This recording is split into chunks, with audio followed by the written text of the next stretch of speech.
Aujourd'hui, nous allons réaliser donc un embrayage plus le volant moteur. Et on va voir un petit peu les différentes étapes. Donc sur un 1.6 litre HDI Peugeot Citroën, il a été monté sur d'autres voitures.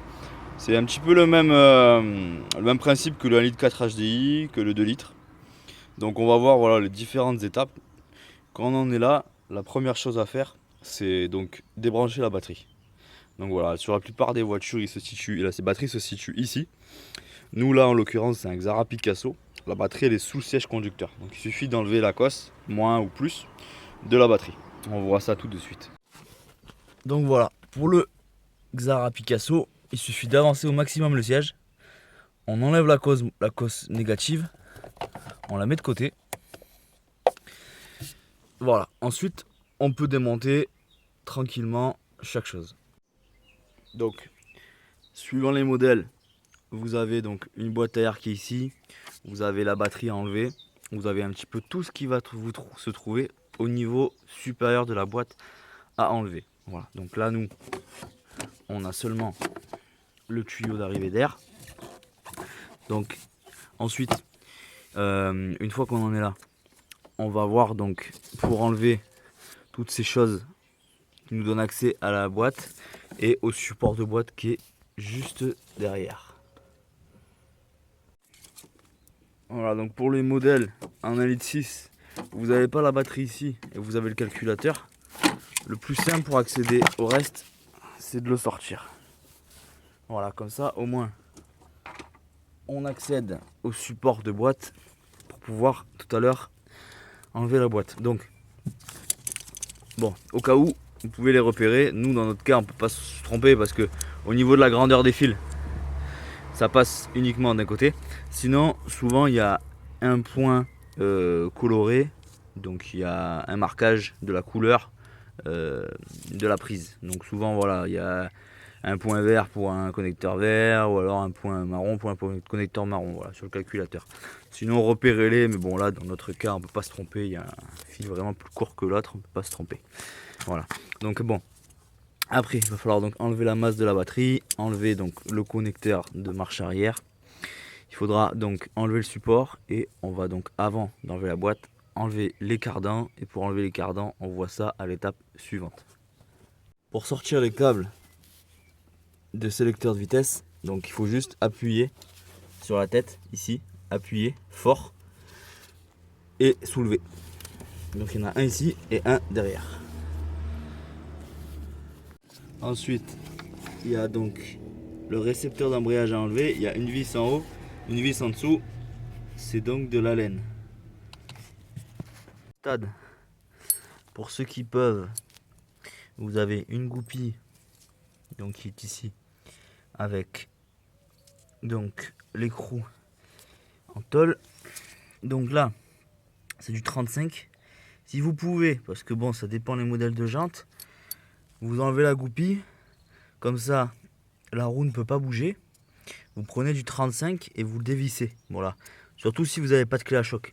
Autrement, vous pouvez, on verra tout à l'heure, en calant le support d'étrier à travers le disque. Voilà, l'autre méthode, c'est ça, donc un gros tournevis dans les trous du disque au niveau du support. La douille de 35, vous avez à forcer avec une longue barre pour dévisser l'écrou de 35.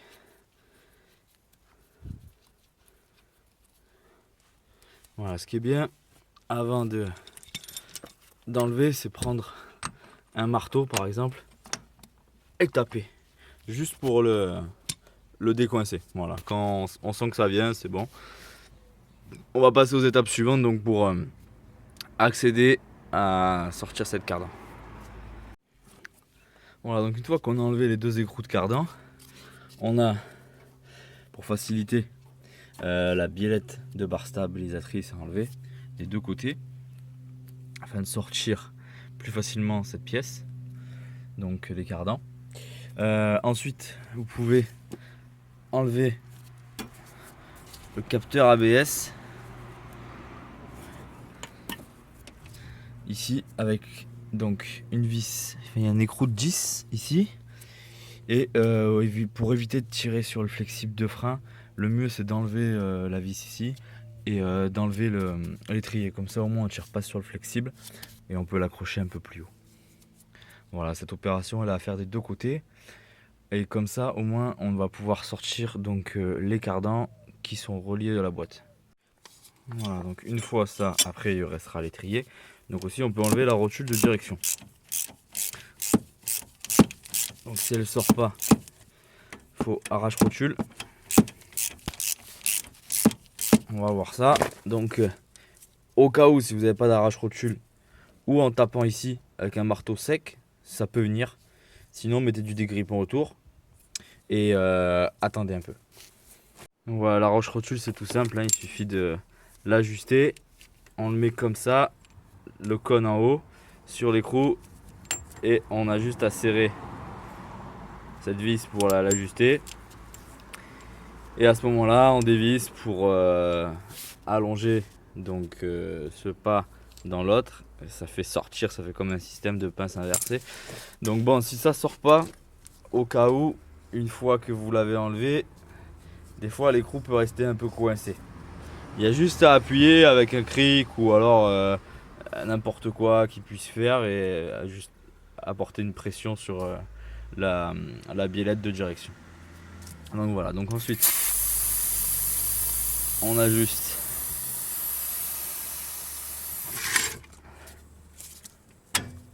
voilà, on enlève, voilà, au moins on est libre de tout mouvement. On va enlever l'étrier et on va enlever l'amortisseur pour faciliter la sortie du cardan. Voilà. Donc l'étrier c'est facile, il y a les deux vis de 13 à enlever qui tiennent sur le porte-étrier. Donc là on l'enlève, ou si on a du mal à l'enlever on peut faire levier avec un tournevis ici. Ça on ira l'accrocher avec un fil de fer à l'amortisseur par exemple, pour pas que ça traîne. Une fois qu'on aura enlevé l'amortisseur, on va pouvoir faire pivot comme ça. Et au moins la cardan elle aura plus d'amplitude et elle pourra sortir facilement sans se faire mal et sans abîmer quoi que ce soit. Dans notre cas on a préféré enlever le triangle sur Xara Picasso parce que c'est plus simple pour sortir la cardan. On va vidanger la boîte donc pour éviter que ça coule par terre en premier avant d'enlever les cardans. Voilà la vis de vidange, il suffit de la desserrer et de laisser couler l'huile dans un bac. Voilà, on pense bien à récupérer le joint dessus avant qu'il tombe dans le bac. Et on laisse vidanger environ 2 litres dans cette boîte là. Ensuite, à cette étape, on va enlever les garde-boue des deux côtés. Donc il y a tous les clips à enlever. À voir selon les modèles, il y a des fois des vis sous ce côté-là, au niveau du pare-boue ou de ce côté. Voilà, bien regarder, enlever ce qu'il faut. Enlever le garde-boue gauche, enlever le garde-boue droit. Comme ça, on aura la place pour pouvoir sortir la boîte de ce côté. Et l'autre côté, on aura une meilleure visibilité en ce qui concerne la cardan. Et ce sera plus simple pour nous. Voilà pour cette cardan. Donc il y a la vis donc ici, l'écrou à desserrer. Pareil de ce côté pour pouvoir débloquer et ensuite le sortir. Donc il y aura ça à faire. Il y aura ce support là à enlever, c'est plus simple pour sortir la boîte. Donc il y a juste les écrous, on les voit facilement. Le démarreur il va sortir une fois qu'on aura enlevé les écrous là-haut. On peut le mettre de côté. Et donc après voilà, au niveau du support on va voir le reste et le contour de boîte. Donc là c'est du 11 pour débloquer les deux vis. Il faut les débloquer complètement. Pas besoin de les enlever, on les débloque. À ce moment-là on pourra sortir le roulement qui est pris en grippe. Et on tire la cardan proprement tout droit de l'autre côté. Sur le moteur, voilà, donc il y a cette bride. Donc ça c'est un exemple, hein. Je l'ai pas enlevé du moteur, c'est un autre que j'avais déjà pour vous montrer. Donc il faut enlever l'écrou pour faire pivoter le cône. Et donc à ce moment-là, le roulement il peut sortir, vous voyez. Voilà, ça c'est le roulement qui vient en grippe à l'intérieur. Parce que comme quand c'est comme ça, en fait, ça empêche le roulement de sortir. Voilà, ça bloque le roulement. On va défaire le collier du catalyseur pour pouvoir accéder aux deux vis qui sont dessous là, sinon ça va buter contre, c'est dommage. On a décalé le tuyau, on va débloquer les vis tout le tour de boîte. Une fois que voilà, vous avez enlevé le démarreur, donc le démarreur c'est pareil, il y a des vis comme ça qui tiennent. Donc je vais vous montrer ça de plus près. Ensuite on enlèvera le support et on calera, avant d'enlever le support, sous le moteur. Voilà, nous on a un cric pneumatique, on va caler sous le moteur avec le cric. Donc là sur certains modèles vous avez un bocal qui tient avec cette vis, vous pouvez l'enlever, il est enfoncé juste d'un côté dans un clip. Voilà, comme ça au moins on a plus de place pour pouvoir enlever le démarreur. Donc voilà, on le voit là. Alors ou vous l'enlevez complètement, ou vous le décalez, à voir ce que vous préférez. Donc il y a les vis qui tiennent sur le tour de boîte, donc la grosseur n'est pas les mêmes. Il suffit juste de regarder quelle taille va bien dans la vis d'Allen qu'on voit ici. Et pareil, il y en a une en haut à vérifier. Voilà. Voilà à quoi ressemble la première vis du démarreur qui est ici. Donc là on voit le trou. On a une deuxième qu'on aperçoit à enlever. Donc une fois qu'on a enlevé le démarreur, on peut faire le tour de boîte. Donc voilà, vous voyez comment vous voulez faire avec ça.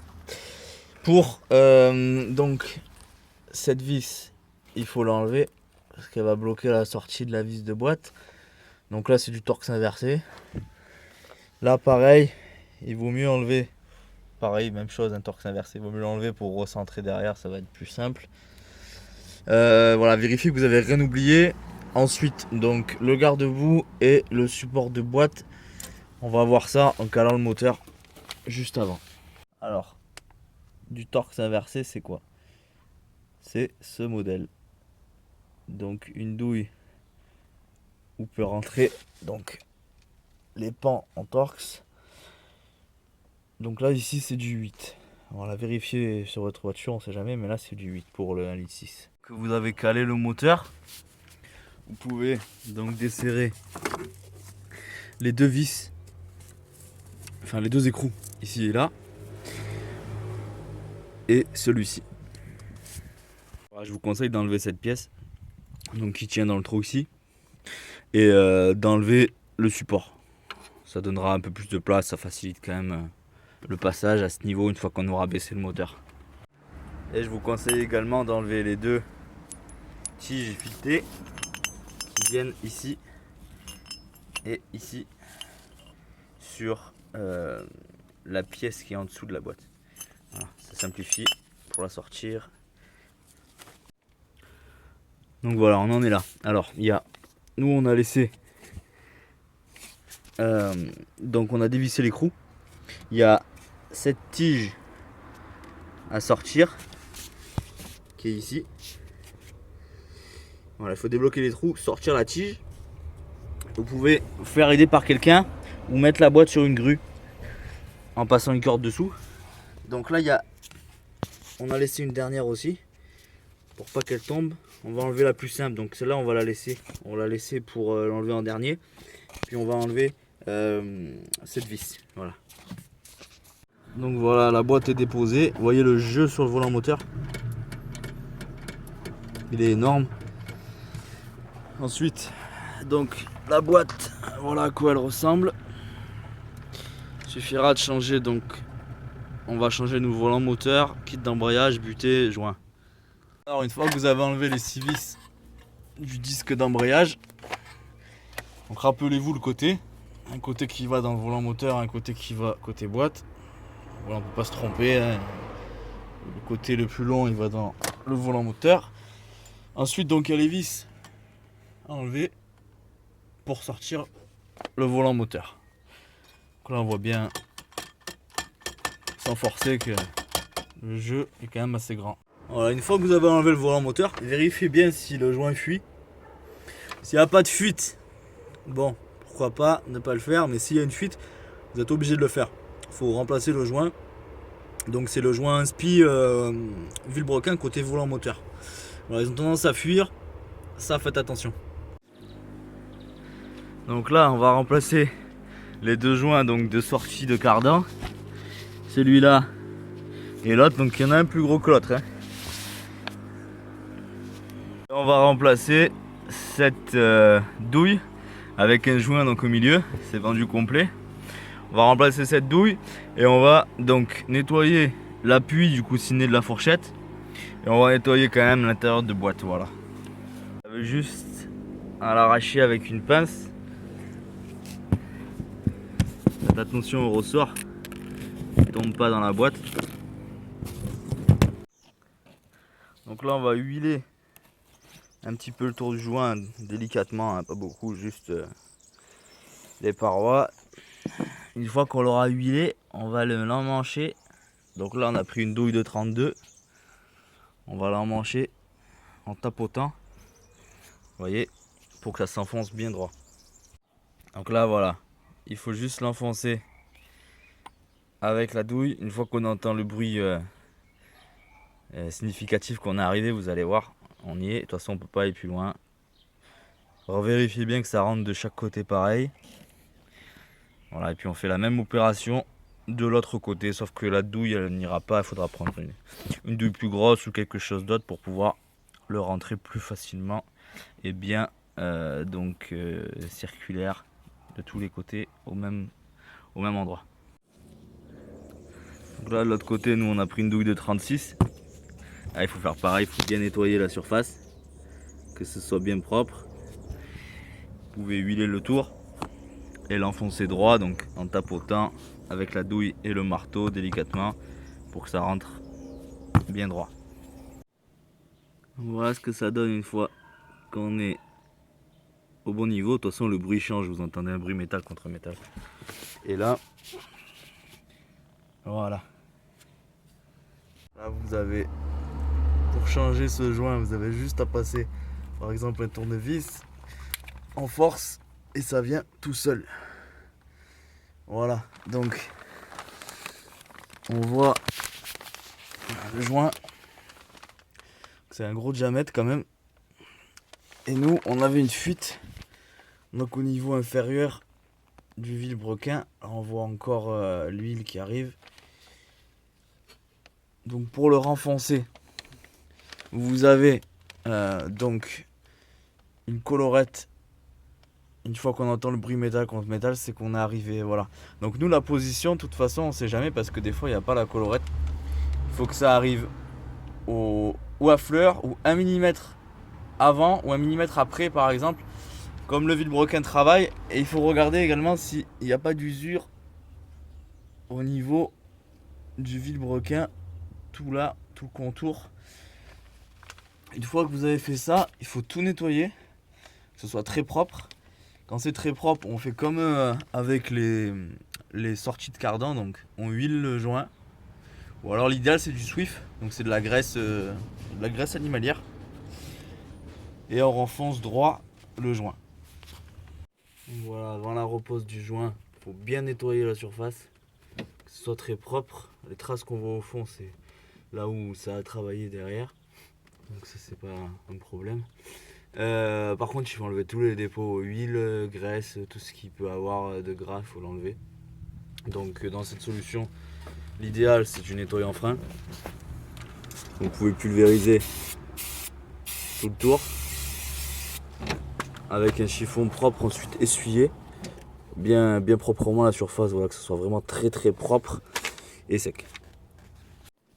Donc voilà le nouveau joint. Il est livré comme ça chez Citroën avec donc la lèvre qui vient comme ça sur le vilebrequin.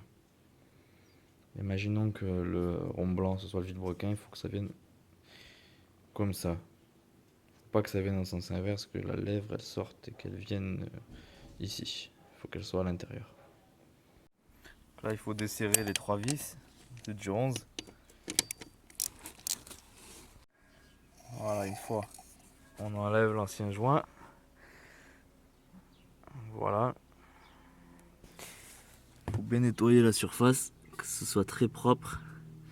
Là il y a une bague fine en métal.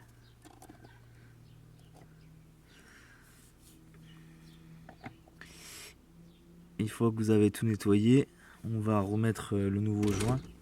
Donc voilà à quoi il ressemble.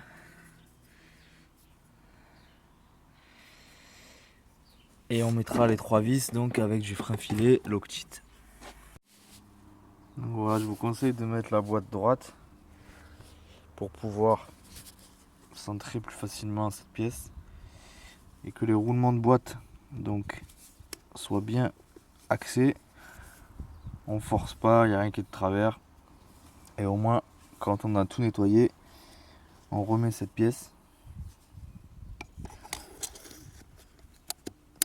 Voilà. Comme ça. Alors une fois qu'on a mis, on entend le clic. On met du frein filet Loctite sur les 3 vis. On approche donc les 3 vis en même temps. Ensuite on va serrer modérément.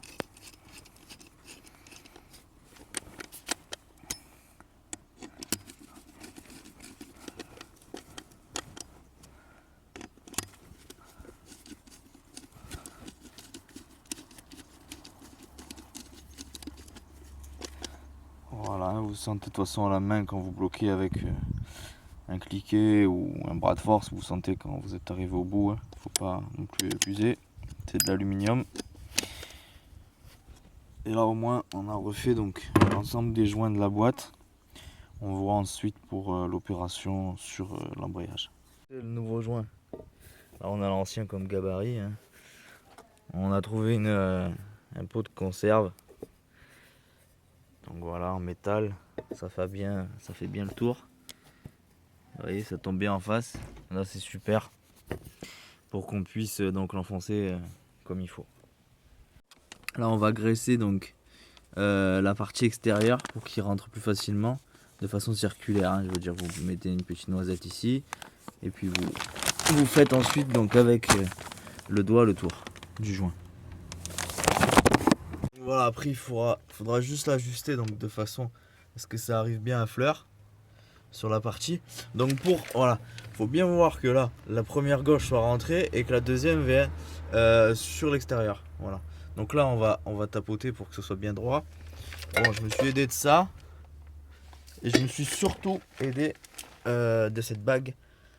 Donc ça c'est avec le joint quand on achète chez Citroën. Je me suis surtout aidé de ça et vraiment ça m'a beaucoup aidé pour pouvoir le mettre assez facilement. Donc ensuite pour l'amener bien à fleur on peut s'aider de l'ancien joint. Il arrive à fleur, voilà, de chaque côté. Une fois qu'il est à fleur, c'est bon, on a terminé le travail de ce côté. Ce qui est bien à faire, c'est mettre une ancienne vis et faire les 6 trous pour les nettoyer en fait.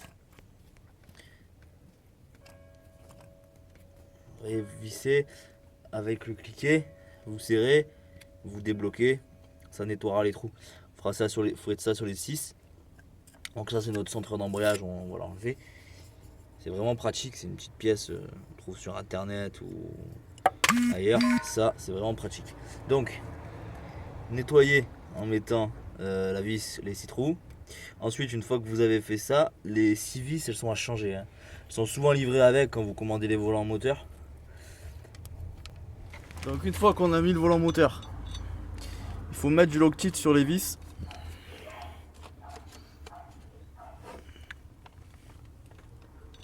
Il faut mettre les vis et approcher, donc comme on a vu sur le dessin, au serrage angulaire. Une fois qu'on a fait le serrage, donc le pré-serrage à 17 Nm, plus ou moins 2 en fait. Donc on va regarder ça à l'étape suivante, on va mettre déjà toutes les vis. Voilà, donc ça donne ça. Dès qu'on sent que ça clique, on est bon. On passe à une autre vis. Le volant moteur en l'immobilisant, par exemple ici, on fait un point. Comme c'est 90 degrés, donc c'est 2 pans. Donc dès que ce point là, il se retrouvera à ce pan qui est ici, ça fera donc un 90 degrés, donc on sera... Voilà, maintenant on est à 90 degrés, on est bon. On répète donc les étapes sur les 6 vis, donc les 5 côtes qui n'ont pas été faites. Côté volant moteur derrière, donc on met le côté où il y a marqué volant moteur dessus. On met le centreur, si vous n'avez pas essayé de trouver un tube ou quelque chose qui rentre bien dans le vilebrequin et qui s'ajuste bien au niveau de l'embrayage. Donc une fois qu'on a fait ça, on met le mécanisme d'embrayage, on met les vis. Une fois que c'est centré, on bloque avec du Loctite à 20 Nm. Filet et on serre à 20 Nm avec la petite donc visser les vis de l'embrayage qu'on les a serrées avec du Loctite. Je ferai un filet. On va donc remonter la boîte. Vous voyez comment vous voulez vous y prendre pour donc bien la centrer. Il faut que les plans de joint soient propres. Hein, je veux dire, ce niveau-là, aussi bien sur le moteur que le guide. Mettre la butée donc avec les agrafes derrière la fourchette et bien enclencher la fourchette, le coussinet, on entend clac, que les deux agrafes se touchent. Voilà. Donc une fois qu'on a remis la boîte, donc voilà, le mieux c'est de se faire aider par quelqu'un ou avec une corde dessous ou une grue ou voilà. Pour vous remettez les tours de boîte. Le mieux c'est de lever le cul de la boîte en même temps pour aider le serrage en fait de la vis. Vous pouvez remonter ensuite, remettre le support pour pouvoir refixer donc la boîte. Voilà, au moins il y aura tous les annexes à remettre.